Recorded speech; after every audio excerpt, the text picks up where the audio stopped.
Ben, have we got a show for you today? It's Premier League half-term report time. Ange, Ten Hag and Deitch in trouble. But also we'll be talking about the positives as well. The Brightons, the Villas, the Liverpools. Can they keep their good start going? We're also going to be delving into a very big topic. The first time in... I didn't do the research, so I don't know how many years, but Ronaldo and Messi not in the top 30 Ballon d'Or contenders. Who is the best player in the world? Who is in the top 5? We've got an interesting top 10 list that I don't agree with. We're going to talk about that. And who are the players that are going to dominate the Ballon d'Or scene over the next 5 years? Because I've got a very interesting take on that. Obviously, get interactive. Lots to get into. Welcome to the show, Will.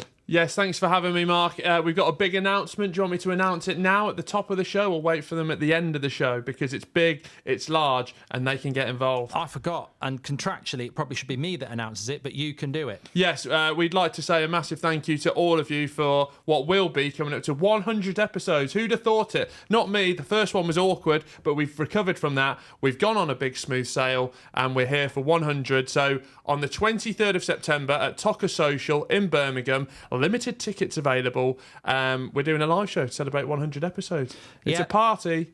Are we actually live? Because mine's still saying this live event will start. No, we're live. Okay.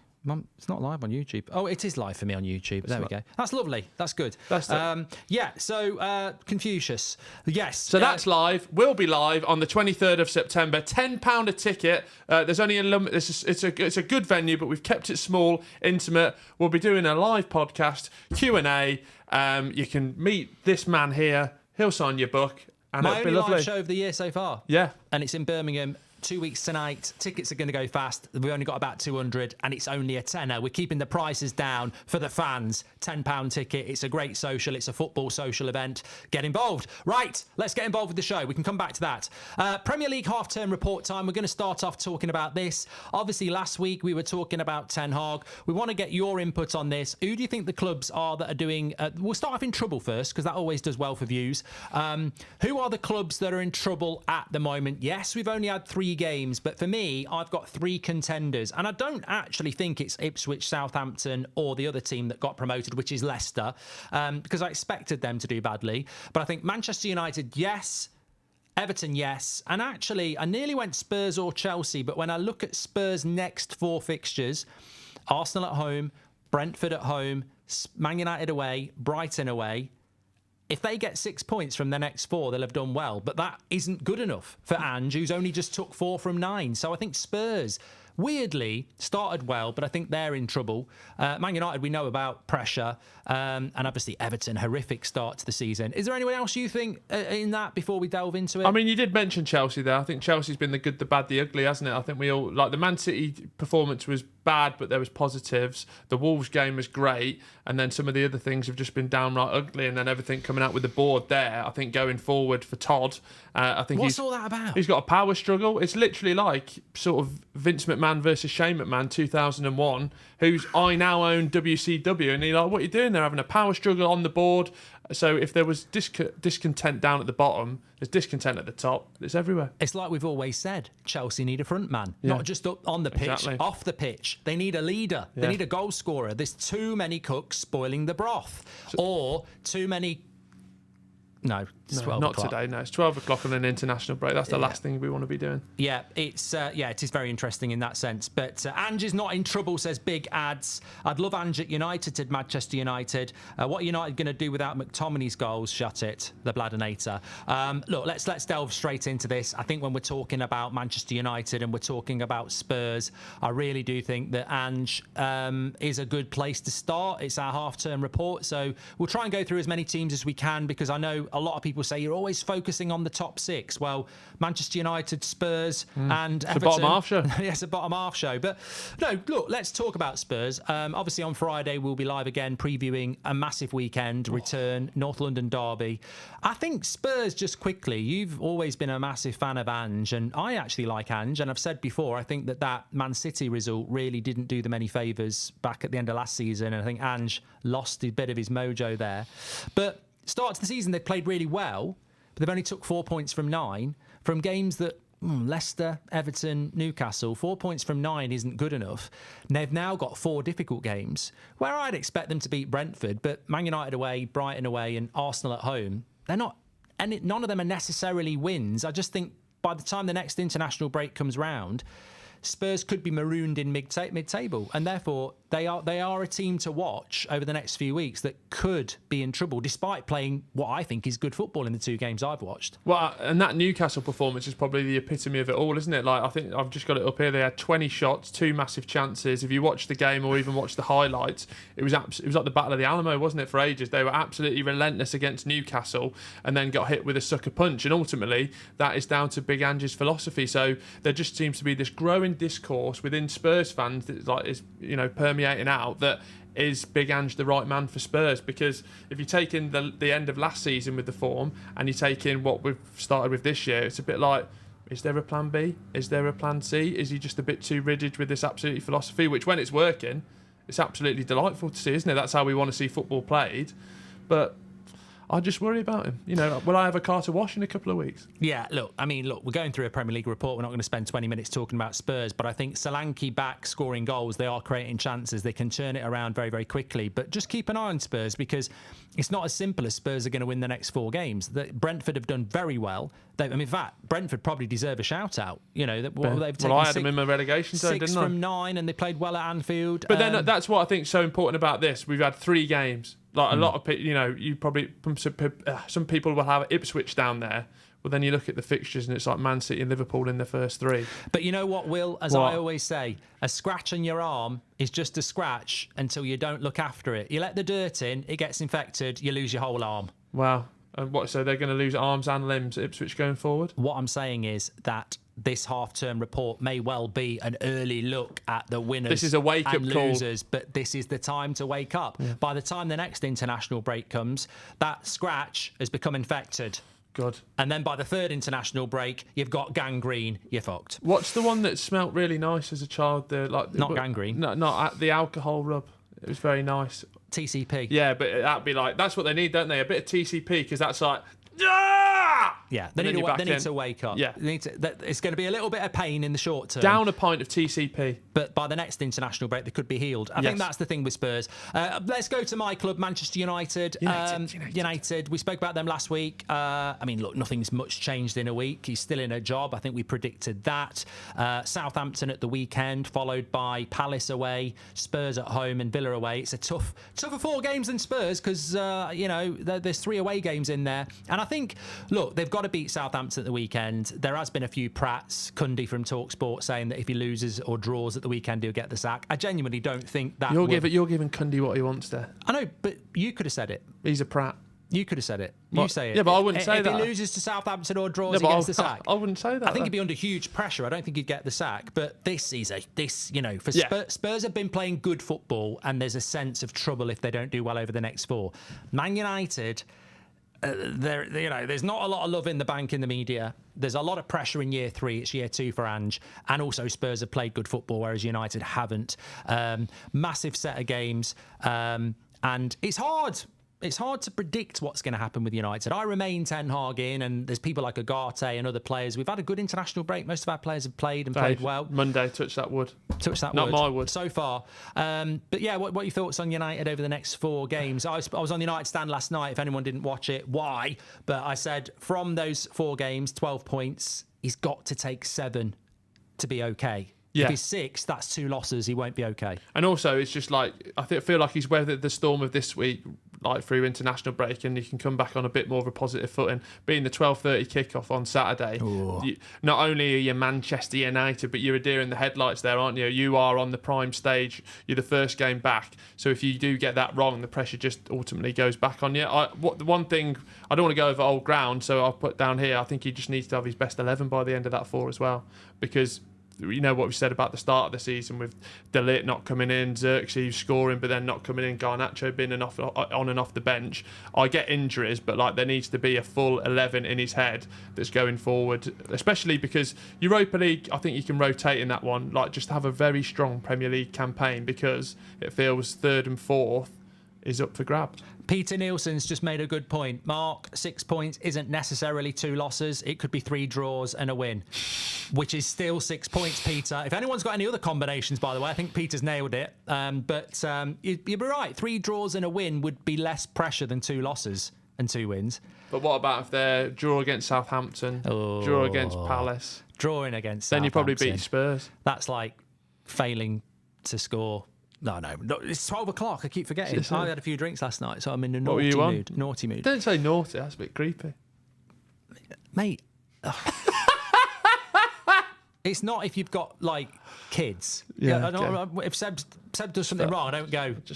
I go, that was naughty. If you that's fine. You don't have kids. If you go home to your missus and you go, ooh, that was naughty, it is definitely That's what creepy. I say to but Niall. for anyone who's actually got children that are theirs, naughty is a word that's in your vocabulary. And well, you've been really naughty there, Seb. What are you watching YouTube for again? Yeah, he's addicted to it. That's what I say to Niall though. If he's better to be spelling addicted. mistake. Anyway, we'll move on again. Yeah. Let's. I just thought of a great question for you to ask me. Go on. You can get involved in the chat with this.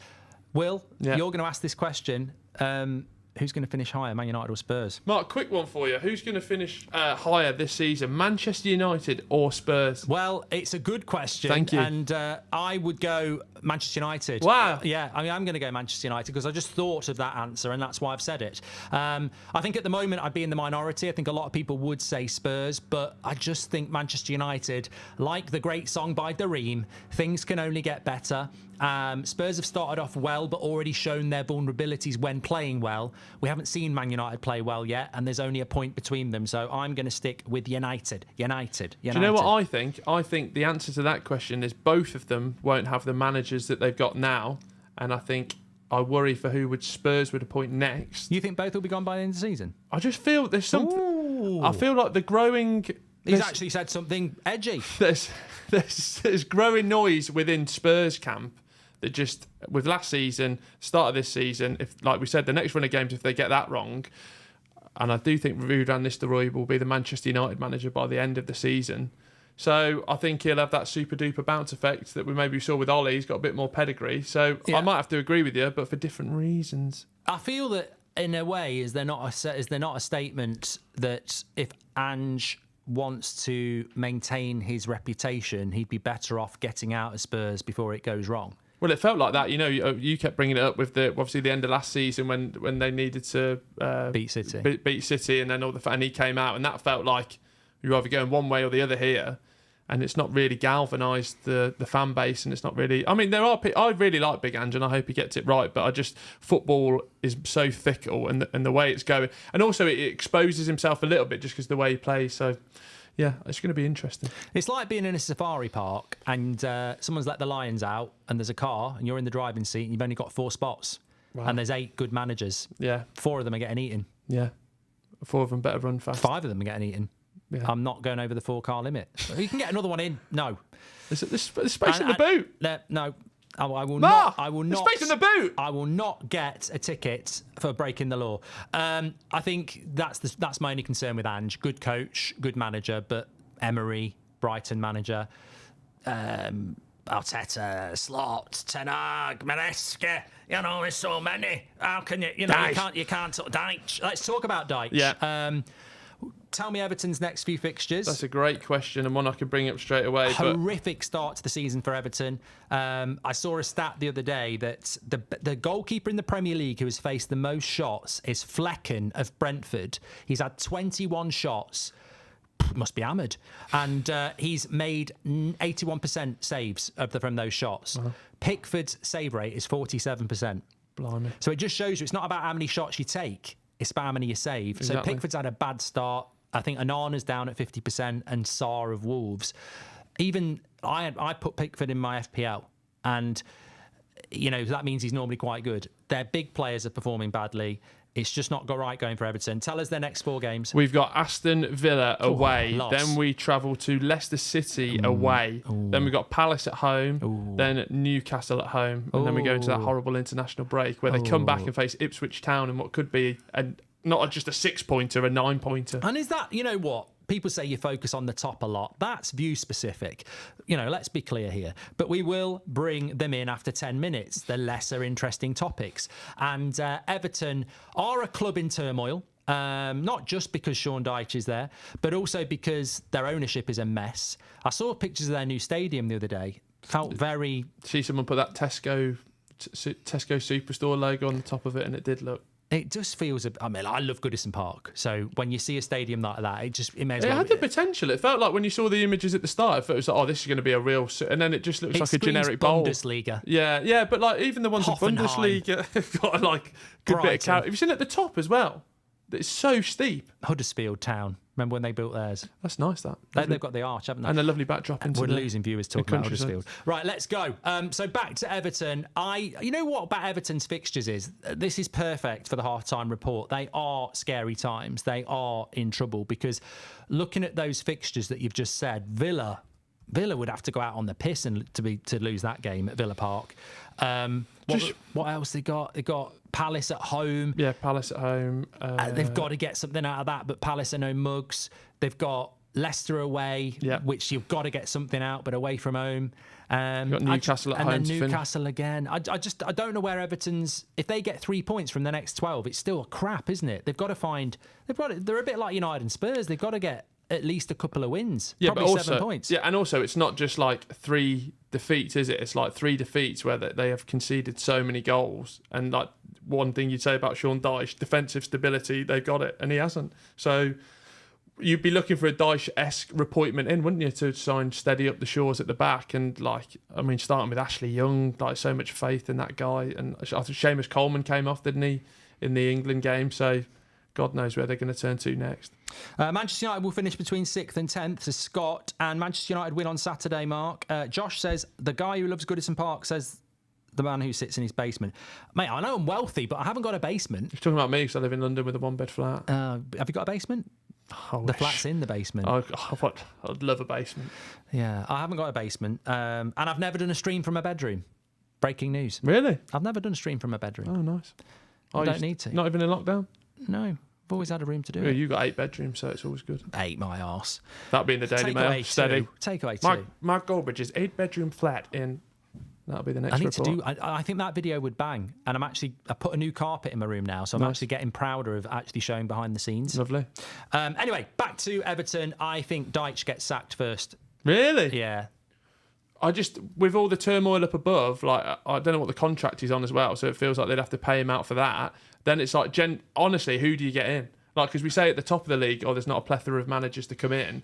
If you're looking at that Everton job, who actually wants it? It'd be a good career mode. Well, Can we stream it? You can't get in the stadium. Yeah, even better. Yeah. I'd have to do it from home. I'll do it from a basement. Sub him. I'll do the Dyche voice. Hey, get Steve Stone. You can stay assistant coach. Get Calvert-Lewin off and get on. Who have you got on the bench? I'm looking at... I like the look of him and I like the name. Duncan Ferguson. He's just scored a hat-trick. But yeah, Yabba-dabba-doo. That's what... does Frank Lampard deserve more credit for what he achieved at Everton? Says Dad's our job.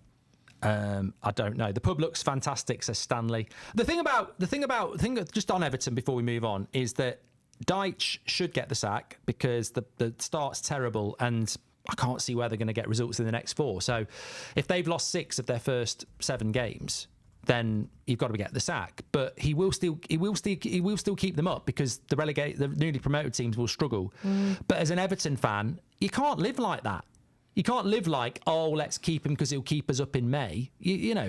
There are standards here, and I would say he's in trouble. But let's move on to more positive side. Don't forget, we've got a very, very interesting area of the show to come. Get thinking about this because we need to go interactive. Top 5 players in the world over the next 5 years. It's the first year that Ronaldo and Messi have not been in the top 30 Ballon d'Or recommended players for about 92 years, apparently. It's 92 years since Ronaldo and Messi were not in the top 30 candidates. It's not 92, but you know what I mean. Who's going to dominate the Ballon d'Or over the next few years? Mbappe's 25, Haaland's 24, Vinicius Junior's 24, Pedri's 21, Yamal's 17. There's a lot. Will Brazier's 36. Jude Bellingham's 20. Who's going to... Do you think it's going to be varied? Do you think we're going to see a dominance? If there's one thing about FIFA, they love to have domination. They love a domination, don't they? So we'll be talking about that in a bit. But look, let's talk about half-term report. We've given our top 3 clubs that we think are in trouble at the moment. It might change for the next international break, but we're going Man United 1, we're going Everton 2 and Spurs 3. Get your comments in if you would disagree. Top 3 clubs at the moment. Well, I say here. Yeah. Let's ignore Man City. Yeah. Because Relentless, they're not boring. even picking Rodri, are they? Haaland, new contract. Did a video on that. Lovely stuff. What do Great you watch. Yeah, one of the best I've seen. No, I mean, what do you think about Haaland getting a new deal? One of the best deals I've ever seen. No, I worry, and linked with the reports that Musiala might be going next season, that like Pep's going to sign another 10-year contract, and we'll be still trying to say football in 2038 in Pep's 48th season. Haaland still playing at 39 and just about to score his 8,000th goal. It's horrible, isn't it? Marcus Stevenson, I agree with you. Garnacho's going to win the Ballon d'Or for the next 5 years and dominate world football. You said you only had 2 beers last night, is that correct? But he's talking sense. No, I don't know he's how many not. he's had. He's sober, Marcus He's Stevenson. had 8 Legend, Madrids. and he's a member. But anyway, what I was going to say is that with regards to Man City, it's true, isn't it? It's such a sad situation that... And we're only doing it for the love of football. I feel a bit guilty about this. Might not be the only one who's guilty, but I feel a bit guilty about this because we basically want Man City to get found guilty just to say football. I feel like you'll be doing a watch along of the court case. No, It's coming up to the trial now. I've got to say, I think for the last few years with the 115, there's always been that it winds Man City fans up. So let's talk about it. But the closer it actually gets to Judgment Day, I think. What a film, by the way. But the closer it gets to Judgment Day, I think really my only motivator in Man City getting found guilty is to save the Premier League. Yeah. And that's really wrong fundamentally. It's hilarious, but it's wrong fundamentally that the only way to save the Premier League is for a club to get found guilty of cheating. There should be an option too. And I'd like Man City fans to get involved in this as well. Let's pretend you don't get found guilty. And how do we save football? Because if you don't get found guilty, then the Premier League is finished. Yeah. You've got the best manager, Haaland staying, you'll bring Musiala in, you make the most money, you've got the least debt, you've got the best facilities, you've got the best youth setup. That club is set to dominate for the next 5 to 10 years if it doesn't get found guilty. So I think they might not get found guilty. And if they don't get found guilty, there needs to be an alternative to how we change it, because they will dominate. Yeah, but that's the problem, isn't it? Like, you've met people, moaners, you go, wow, this is all right, and you go, well, what's your solution? And that's the positive outlook. And normally I think we'd both be in that camp, but with Manchester City, for all the reasons that you've just mentioned, I genuinely don't see how it stops. It's like, we've just got to look at ways that, like, oh, hopefully Pep leaves, or hopefully they get all this. It's like, what can we do to affect that? If you're a Liverpool or a Man United or an Arsenal, and like you've seen the lengths Liverpool had to go to, you've seen the lengths Arsenal have to go to, it's nigh on impossible. Yeah, Dugout Channel says, hello, Mark and Will. What do you make of the Chelsea ownership civil war? We have just spoken about it. They need a front man on the pitch and off the pitch. They just seem to be a bit fragmented. So we're leaving Man City out of our top 3 clubs from the first section of the Premier League half-term report. And Arsenal not there for me either. Not, again, back with front men. Didn't get that front man. And... they've dropped points already. Yeah. Do you want me to go for my 3 and then you can see if you disagree? Yeah. I've got Liverpool, Brighton, Newcastle. Good. I've gone different on that. Okay, what have you gone for? I agree. I think Liverpool we spoke about last week, so we don't need to go too massively in on them. Schlod. Yeah, I mean, 3 wins from 3. They've got Forest at the weekend. That'll be 4. I think the next game after that is winnable, so it could be 5. He could be taking on Solskjaer's best ever Premier League streak for a new manager. I think Pep won his first 5 as well. So How's Ole Gunnar Solskjaer in that category? Well, to be fair, he should have an asterisk next to it. Is he manager now, isn't he? Is he back in Turkey, or did he not do that? No, he can't get a job. Yeah. No one will give him a job. But he's got the record. But then he also started like in December. Yeah. I think when you start at the start of the season, there's more credibility to it. I just think that. Although some would say no, it's harder. I think we spoke about the tactical approach, but like Arne Slot, has just. I think he's just been a very shrewd operator. It's interesting with the squad balance we keep speaking about, but I was speaking to Niall earlier, like Nunes, just like that's going to be one that sort of might rear its ugly head of like, How do you get those in? But I love Jota. I love Jota. No, Jota should be starting, but like there's a few players that maybe might start to be, and the way he deals with Salah going forward as well. I think that's going to be interesting. It's been a smooth start. Well, we're going to talk about Salah in a bit because we're going to talk about who the best player in the world is. Nathan C says, Mark, I bought your book, Shamoni. Nathan, brilliant. Just to let everybody know, we've announced today it's the first live show of 2024. We're in Birmingham 2 weeks tonight for our 100th podcast show. It's a small, intimate event, but at a very good social football, Toca Birmingham. Toca Birmingham. Loads of football stuff you can do there. We've got our own room there. Only £10 a ticket for a fantastic night. We've kept it cheap as chips, and it's only about 200 people there. It's going to be a live show. Get your tickets. They'll go really quick. But if you want to bring your books or buy a book, I will be there signing books before with a gold pen. That's right, a gold pen to get yourself your tickets. But no, I think going back to, I would agree, Liverpool. We've both gone Liverpool. Yep. They would be in our top 3 for the moment on best teams of the season so far. Who did you go with? I went for Brighton. Brighton, yeah. And also that's because 7 points from 9, and they've played Man United and destroyed Arsenal. Yeah, destroyed Everton. Destroyed Everton as well. And for me, I don't know, very naive. I was like, it's going to stop working. They can't keep identifying the right manager, the right player, and getting that right. Well, ye of little faith, I've been egg on face, and I think the way that they've, and even the way they like utilised Danny Welbeck, who's probably like and Milner and all those sort of players. I could get a job in that team and they'd still be top of the league. It's well, just not top, it's just the way they, it's just so shrewd, so great, and like so much good positivity around it. I think hopefully that continues, and the way De Zerbi ended, it just felt that was a bit of a cloud over Brighton, didn't it? But the sun is shining on the south coast. Is it the south coast? They on the bought coast. a lot of players in the summer as well. They spent a lot of money. I think they spent I was reading this morning. I think net spend they were spent the most in terms of not getting the money back on that as well, which feels unlike them. But when you go through a Brighton 11 who they've sold in the last 5 years. Yeah, it's unbelievable. I think against United it could have gone either way, and obviously the red card against Arsenal helped them out a lot. But look, sometimes that. You look at Spurs, probably played better football than Brighton, but don't have the points. And sometimes, you've mentioned Newcastle as your third pick. It's not mine. You've put Newcastle in there. Just by the way, 5,000 watching on YouTube. Smash a like. Absolute legends. Remember, we're live every Monday at 12 o'clock in the Goldbridge Arms, talking about the weekends. But yes, I haven't gone with Newcastle as my third, but I did go with them as my dark horse for the season. So I'm justified anyway. Yeah, no, I went with Newcastle again. It was sort of, I was worried about Eddie Howe. I think going into the season, we were all linking him maybe with the England job, Amanda Staveley leaving. Then that performance against Southampton, which you look at Newcastle 1, Southampton 0, you go, Will, what are you talking about? Red card after 5 minutes, navigated that storm, did really well, and then beating Spurs the other week, which again was a similar-esque performance. And I just think, we've said it so many times, and I've said it, and I'm stupid. We write off Eddie Howe, and he keeps going, look at me now. Well, I was in the pub last night, and this Geordie person was saying something to me about Newcastle. He said it 3 times. It just was a noise. And then I was like, I don't know what he's saying. And somebody who understood him said, he's saying, we haven't even played that well, Mark. At home. We've played pretty badly and we've got 6 points. What do you think about that? United are shit. And I walked away. So I said, tell him he's ruined it with the United bit at the end. But diffuse that situation. They are right. They are right, those Newcastle fans, that both home games, Southampton had more possession. They still won, Newcastle, and Spurs were better than Newcastle, but they did a job on them. And away from home against Bournemouth, I mean, look, what I'm saying is about Newcastle, they could have lost all 3 games. Bournemouth away as well, and instead they've got 7 points. Things can only get better for Newcastle, but I would go with Aston Villa for me.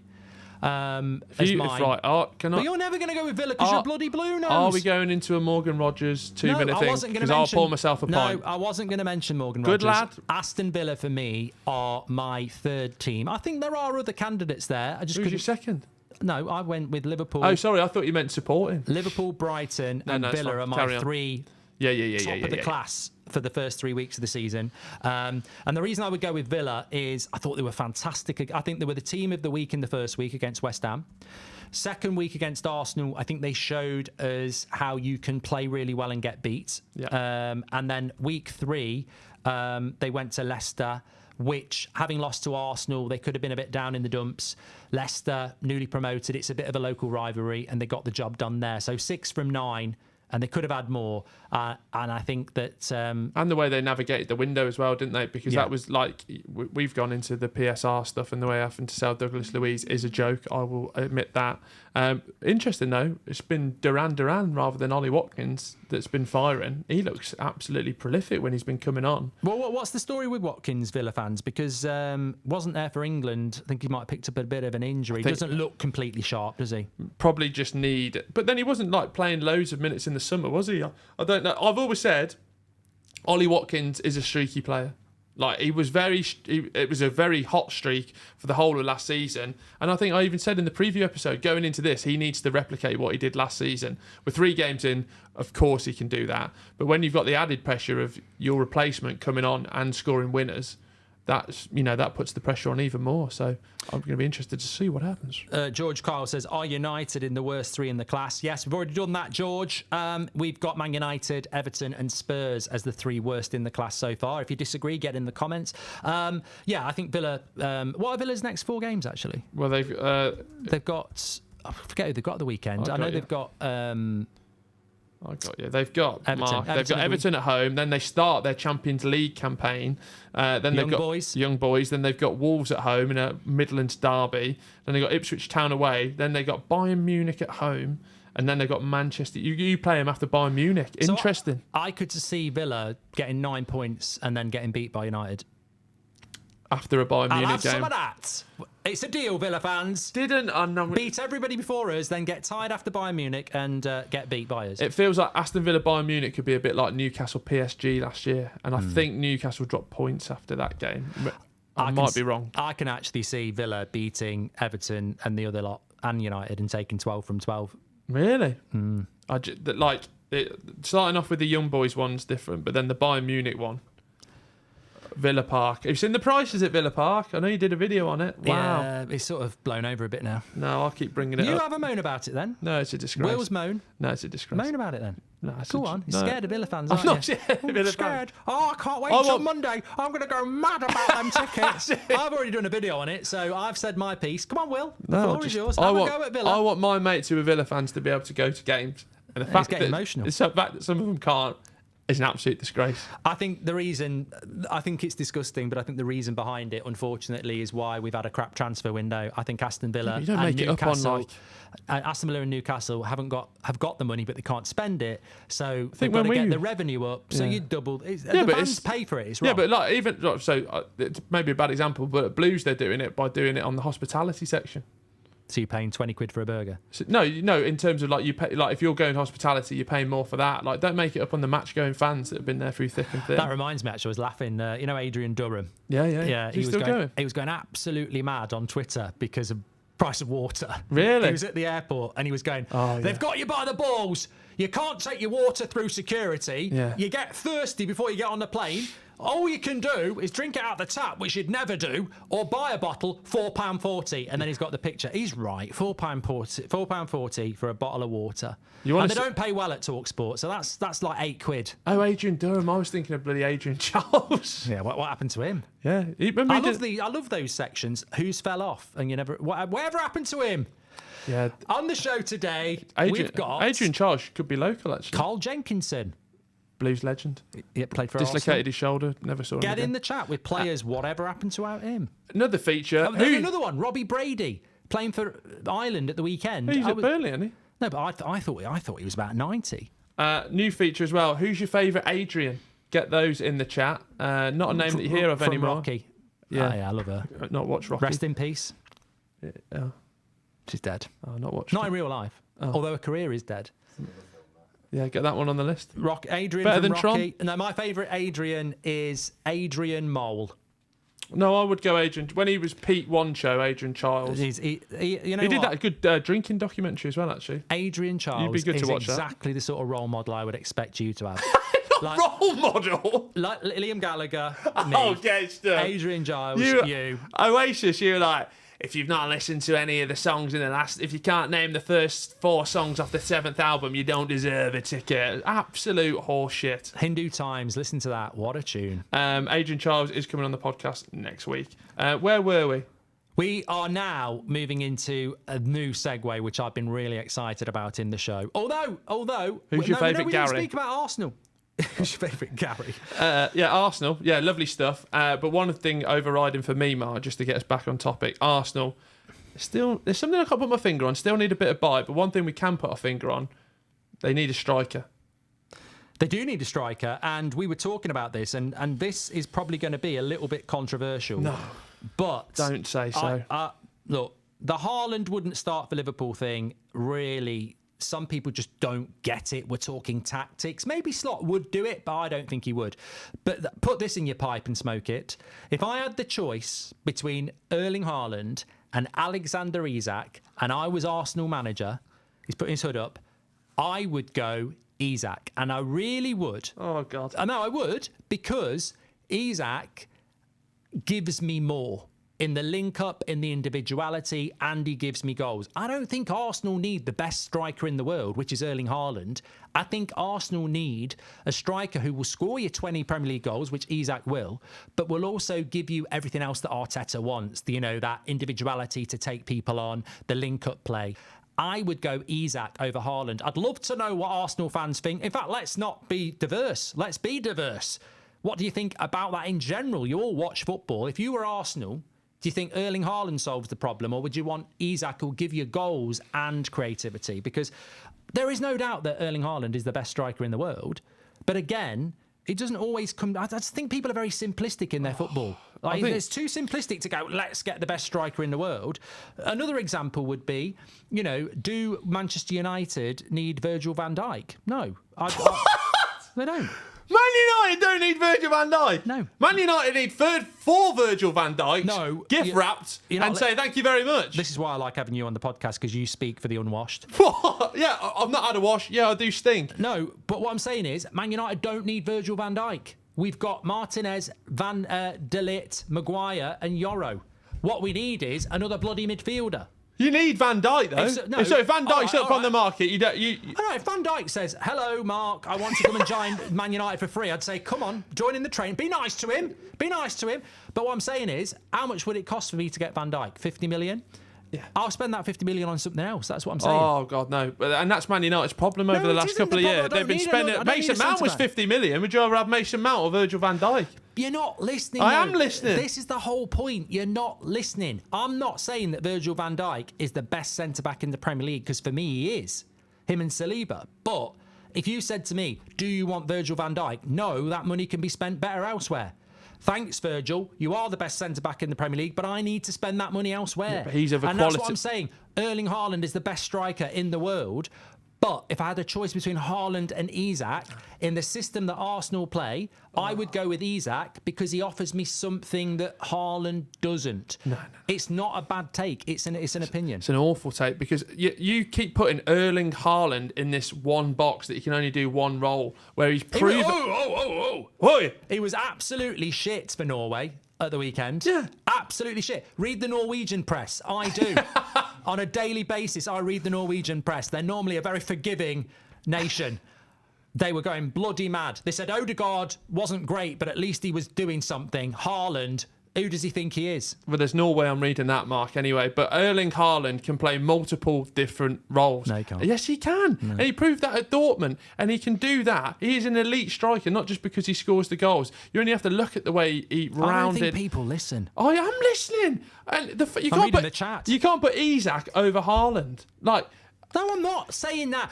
No, but for that specific example, you can't say that either. Erling Haaland, like, I don't know what, he's put a dick in a Yorkshire pudding or something. Like, he is absolutely unbelievable. Like, he is a world-class elite striker. I wouldn't take Erling Could Haaland. win a Ballon d'Or. Should have won a Ballon d'Or. He's the best player in the world. Yeah. As a striker. Yeah. Well, and how is Isak over? That doesn't mean he starts for every team. You're overthinking. Doesn't mean he suits every team. I think you're overthinking it. I don't. I think he's a dying breed. Yeah, but he can do more. Doesn't mean he's got anything. What I mean is, like, he is completely unique in the sense that there aren't many like him anymore. Benzema. But Benzema offered more in the build-up. Lewandowski getting old. There's not many out-and-out strikers like Erling Haaland anymore. You've got to give more, and I think Isak gives you more. I think Jota gives you more. They're different types of strikers. Why haven't Arsenal got one then? Why haven't Man United got one? Why haven't there's not many teams with out-and-out strikers now. No, but Erling Haaland is made to play a specific role. Pep's system is the most specific system in the Premier League, right? So he has got, we've seen it with Jack Grealish, we've seen it with other players. Why can't they get the shackles off them? Because Pep has made them play in this way. So we're judging Erling Haaland off that. He's not a creative. Oh. He's not a creative. I can't.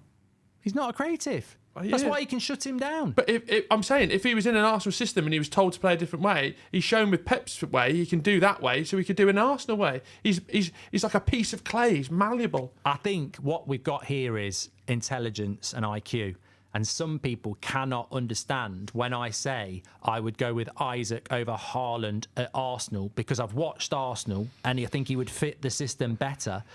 Why do you think Arteta hasn't brought Ivan Toney in, or an out-and-out goal scorer? Because he plays Havertz. He doesn't want the out-and-out striker. He wants somebody who's part of the build-up as well. Right, well, we're going to agree to disagree there. We could be talking till the cows come home.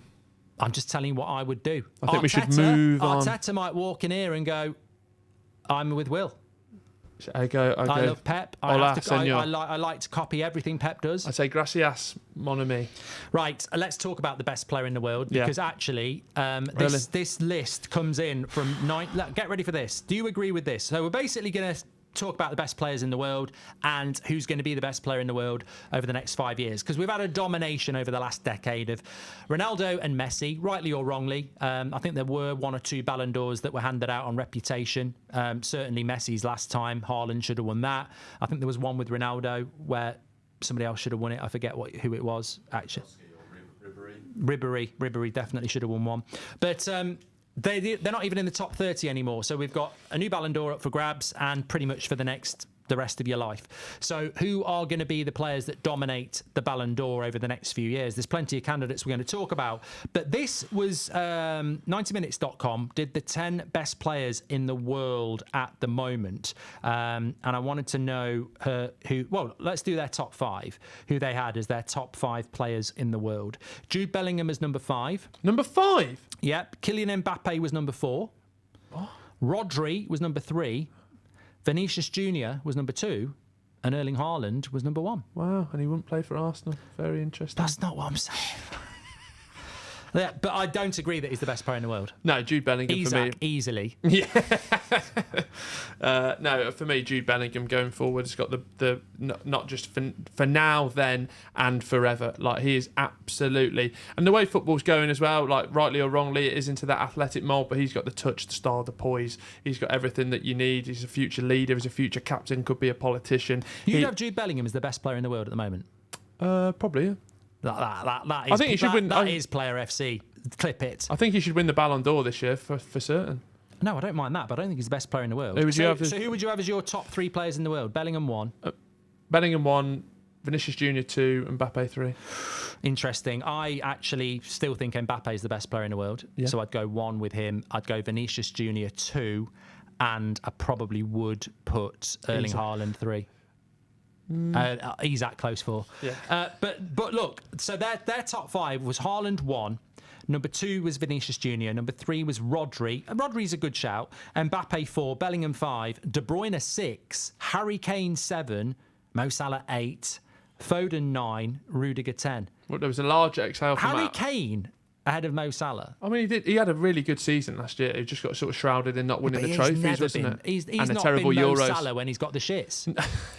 I'm sorry, Harry Kane is a world-class striker, but he ain't never been Mo Salah. I do think Harry Kane will have to retire for English people to understand how good he is, and like finishing unbelievable. But Mo Salah again, he was shit at the weekend again. Oh, Kane. I thought you were Mo Salah then. I didn't know you were watching the Egypt games. So. Well, I do try. Mo Salah, yeah, we spoke about it last week as well. Just we don't know what we've got till it's gone with him, and like that, Liverpool could, go and win another European trophy this season. They could win the Premier League, but it just feels there's something against him. I don't know what sort of bias there is. I'd put him in the top 5 in the world. Yeah. I'd kick out. So what did I go? I went Mbappe, Vinicius Jr., Haaland. Yeah, Salah 4.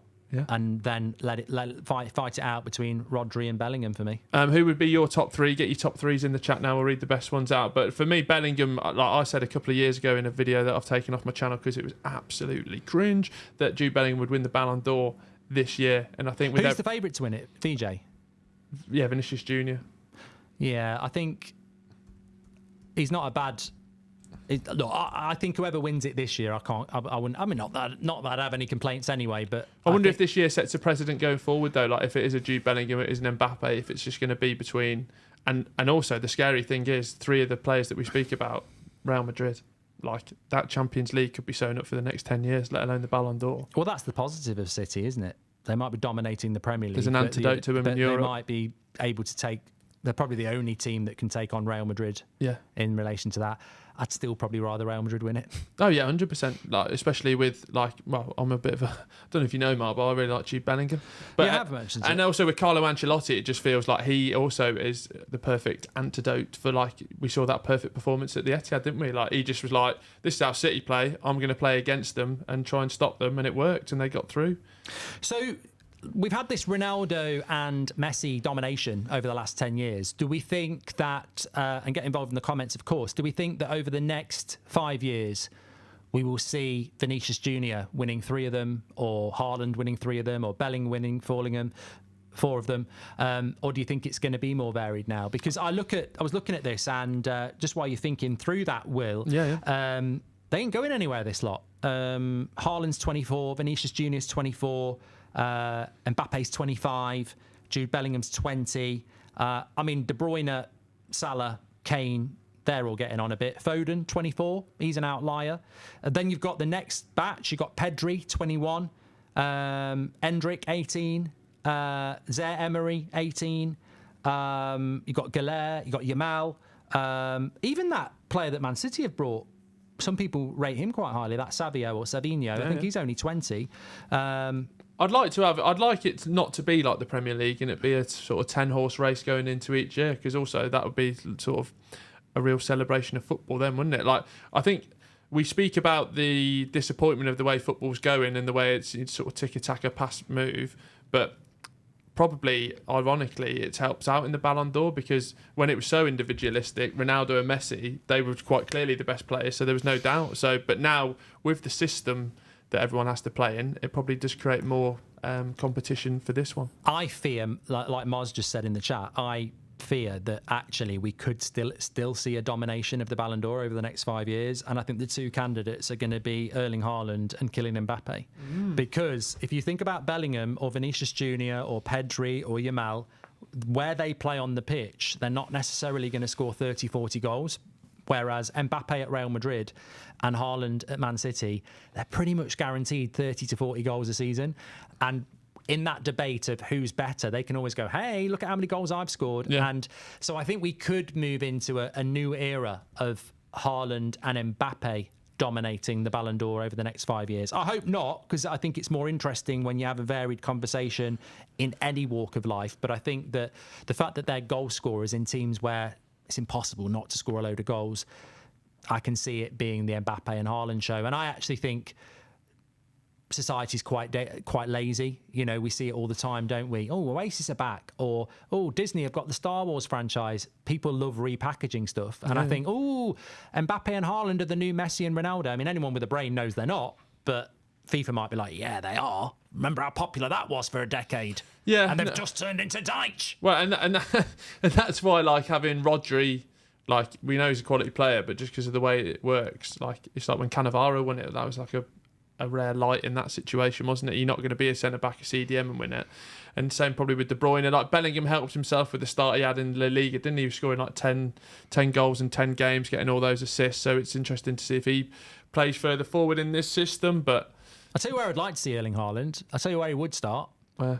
Colchester. Would he start? Would Erling Haaland start at Manchester United? Yeah. Good. He would say. No, look, notice I've never said Man United, because in relation to our strikers, we haven't got a Jota that suits the situation, and we haven't got a Havertz. The striker situation at Man United is up for grabs. So you're not going to say the world's best striker. No! We're going to try out Xerxes and Højlund. You know, it would have to be Haaland. But I'll tell you where I would like to see Haaland. Barcelona. Yeah. I'd like to see the resurgence of Barcelona. They're a traditionalist club. It would make La Liga better. And Mbappe at Real Madrid. It's a real shame that Barcelona didn't get Nico Williams, because I think Nico Williams, Dani Olmo and Yamal behind someone like Haaland. Although I'm hearing good things about this Roque. Such a politician. When we talk about the next generation of, there's a few players between 17 and 20. They're called ballers, I believe, Mark. And you have to go, these future ballers. Ballers. Well, I'm hearing good things about this Roque.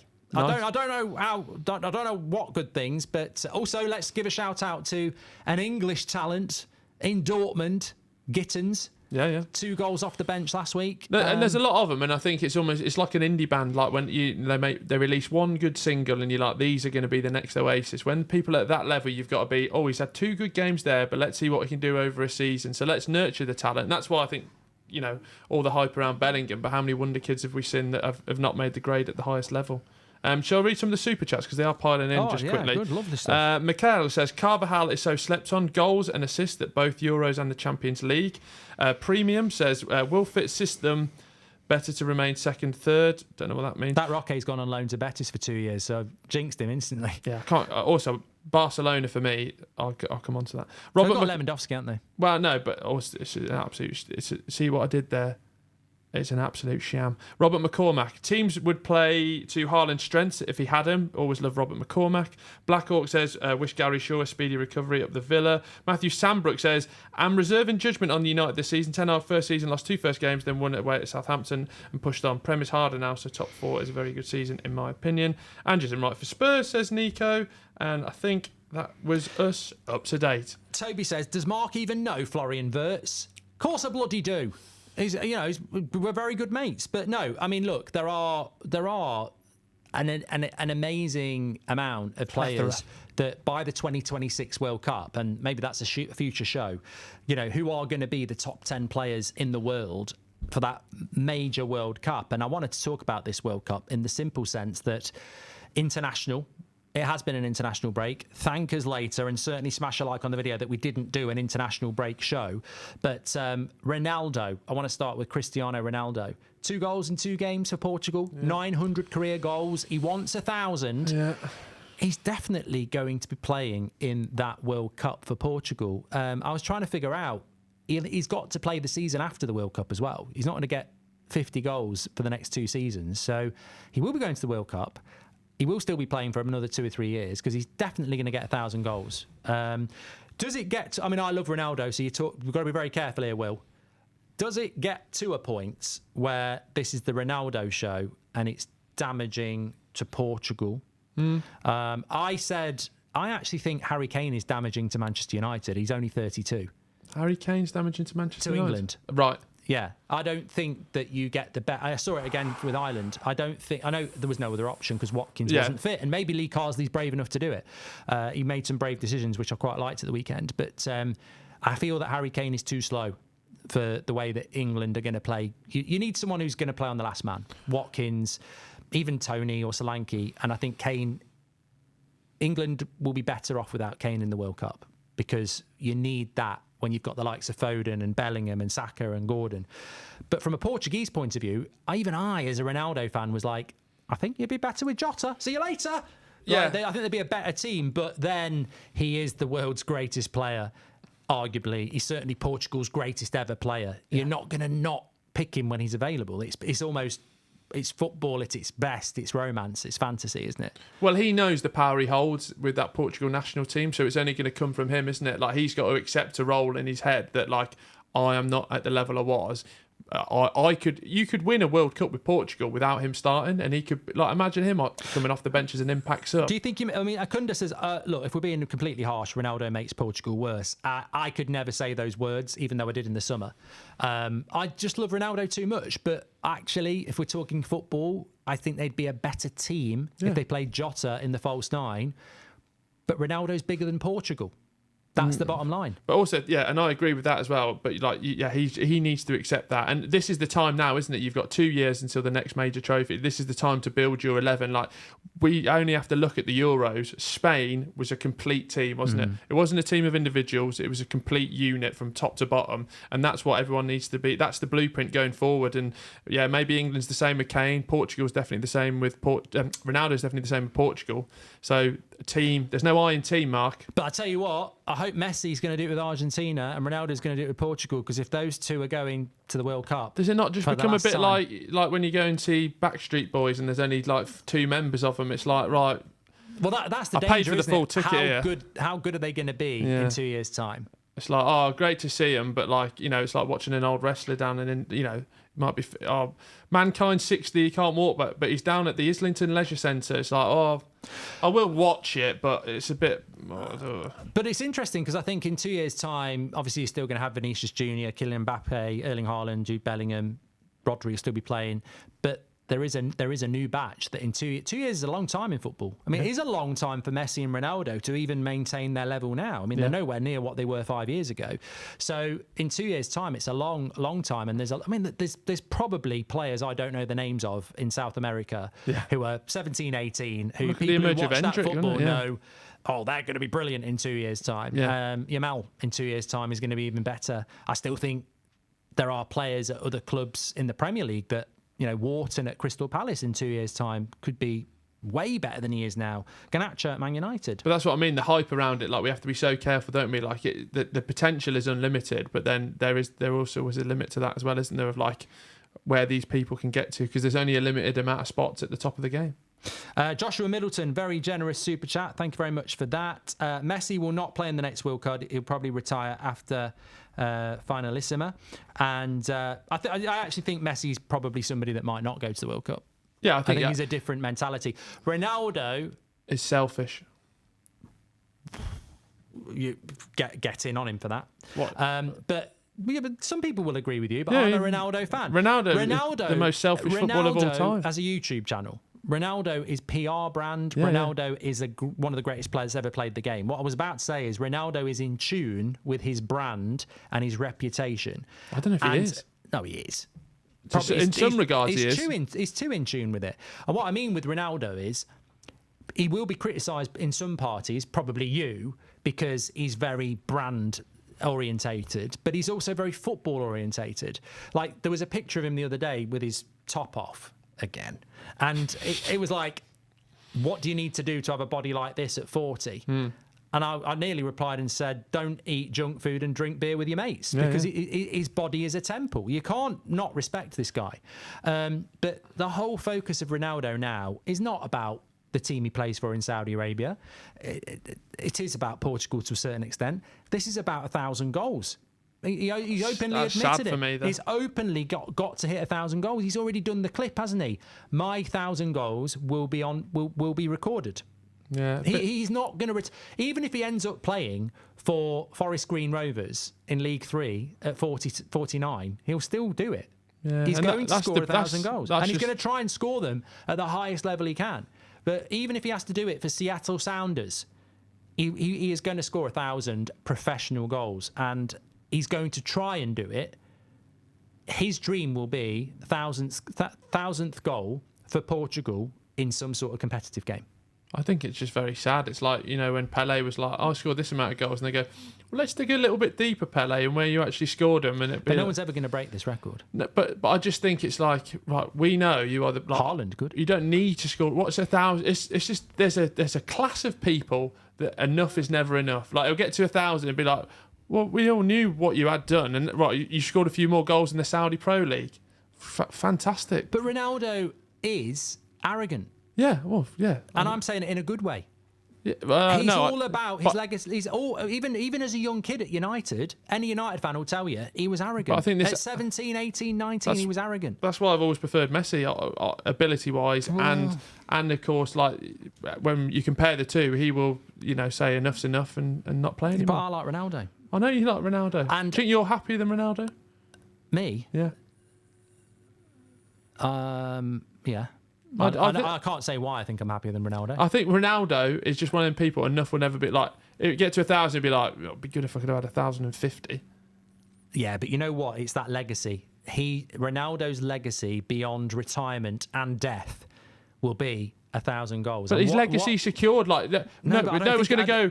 When you speak about Ronaldo, the first 5 things you won't speak about is 1,000 goals. It'll be the Champions League wins. It'll be the league title wins. It'll be beating Messi there. How many times do people talk about Pele's 1,000 goals? Quite regularly. Oh. They do. They do, because everyone takes the piss that he used to score about 100 Well, yeah, in his it's back because they're garden. taking the pit, and then this will be like, well, I'll tell you what, I bet I've got more living room football goals than Ronaldo. No, I bet I have. That sofa I bet puts he's up a never good played- defence. I bet he's never played living room football. But no, 1,000 goals is his legacy. And I think sometimes in football and in football coverage, we're very bad at just stating the obvious. And if Ronaldo was nowhere near 1,000 goals, would he still be playing? Yes. But would he go till 42, 43? Maybe not. But if it takes him 43, 44 to score 1,000 goals, he's going to do it. I think it's pointless. Well, you can be critical of it, but that's what he's going to do. Yeah, fine, but pointless. Just retire, enjoy your family. Like, there's so much more to life than trying to score an arbitrary amount of goals in an arbitrary league that doesn't matter going It forward. makes you quite selfish. Yeah, definitely. 100% You know what I agree find with funny that. about Ronaldo? It makes me laugh. He's become more selfish the older he gets. Yeah, At United, he'd score great goals, but he was a winger, so he'd create. Nowadays, you see him for Portugal, they're 4-0 up, and someone doesn't square it to him for the tap-in, and he won't celebrate. He's like, But that's what I mean. But He's just there for needs one 1,000 reason. Well, yeah. No, he wants More to power win. to him. Of course he wants to bloody win, I hope he's happy. but he wants 1,000 goals. Should we speak about the EFL where there is 1,000 goals? EFL was this weekend. Yeah. Charlton drew. Yeah. You still going to stick with them going forward? Well, I am, but I've got to give a shout out to hashtag. Will's gutted by this. Spencer, hashtag, sent me that. I would have put it on, but it's a bit chilly today, so I will be wearing it. I don't like tops over jumpers. I have done it in the past. It's not a good look at your age. It's not a good look, especially with a hoodie. But we will. I'll try. If it warms up, it's going to warm up. We're going to have a warmer September, I think. So I will wear it. But it's nice kit by the old hashtag. Thank you very much, Spencer. You actually spent a week with him, didn't send you one. No. Yeah. Worked with him as well. That's respect. Didn't get one, but you have got more followers than me, so maybe... Goats appreciate goats. Exactly. Yeah. Okay. You're just a humble sheep. I'm goat shit. There we go. EFL. Charlton drew 1-1, but the big one, we are going to St Andrews next Monday. Yeah. Birmingham versus Wrexham. We're out in the wild for what is Monday Night Football, which some are saying will be the biggest game of the season. Brady versus McElhenney and Ryan Reynolds. Wrexham against Birmingham. In what will be an absolute barnstormer. League 2. Notts County won. Notts County won 2-0. Cheltenham won. We're on the way up, Mark. What's the league looking like in League 2? It's looking very juicy Remember, at we've the moment. picked teams at the start of the season. There was no championship action. Charlton, my team, drew. Well, we didn't play as well. Birmingham didn't play. In League 2, Notts County are my pick this year. And They're second in the league. Cheltenham are now into the dizzy heights of 15th, so we're on your tail. Notts County could be getting promoted. And unfortunately, we are at Solihull Moors. That's not the unfortunate thing. They lost 1-0 at home to Forest Green. That's that team that, regurgitate their own shit and put it in a sandwich. No, they're eco-friendly, which is positive how do you regurgitate your own shit? I tell you what, I was telling Seb this story the other day. I did a challenge video with Ben Foster and Angry Ginge, and at the end of it, we had to bend over and take the cannon up the arse. The shot. Yeah, the ball, the shot cannon. Shot cannon. I was telling Seb was asking me, funnily enough, yesterday what it was like, and I said it was like I wanted to have a poo out my mouth. Oh really? Well, I forced it up. It just was. Did it get you on the cheek or on the anus? Sort of dead centre. Oh. Yeah, but it's a good video, that. Need to do some more football challenges. But there was something else I was going to say. Oh, have you seen how many tickets we've sold? No. Is that a good idea or not? I don't know. We've sold. No. We've sold 2. Get your tickets. They will go fast. Trust me when I mention it. Oh, yeah, we've sold a few. Yeah, they will go fast because it's only 200. Oh, people are buying 2. Oh, yeah. And it's only £10 a ticket. 2 weeks tonight. Podcast. So it's at Tocker Social. So if you go to Birmingham New Street train station, it's 30 seconds out the front door, opposite where the 4 blokes in jeans had a picture. It's there. You can't miss it. 6:30 start. And yeah, they've got loads of football games you can play after and before. If you want to bring your books, I'm going to set myself up with my gold pen. So order the book, Goldbridge, Football According to Goldbridge. We'll do that. And we will be selling them there as well. We will be selling them there. And also, it's only a tenner. It's dirt cheap, and it's a great location, and it's only 200 for our 100. We'll do more of these, but we're only mentioning it on this show and on the audio podcast so that the actual podcast listeners can get first dibs on it. Because as soon as I mention it on the United Stand at 8 o'clock tonight, it'll be gone. Yeah. But no, that's not arrogant. It's just true. Yeah. Well, no, it'd be good. And they'd watch me in the bath. They've already said it. Yeah. 200. That'd be good. 200 people in your bathroom just watching you do a live podcast with a little bit of bubble stuff over your member. Yeah. Niall's going off camera. so getting excited. No, we're selling tickets thick and fast. They might already be gone. So the link is in the top line of the description. £10, Birmingham, 23rd. How many? He's counting the emails. There's actually a place you can go to, and it will tell you. I've had a few emails. I'm trying to get on it now. Okay, we'll leave that there. Yeah. Thanks, everyone. Really enjoyed that for an international break one. We've made some good content, and that's what it's all about. We can't do it without you. Thanks, everyone, for tuning in. Get your tickets. And we're back on Friday with a Premier League preview at midday. And obviously next Monday will be Premier League review. Lots to get involved in. And thanks, Will. No, thank you for having me, Mark. Been a pleasure. Thank you. Never a chore. Speak to you in a bit. Bye. Bye.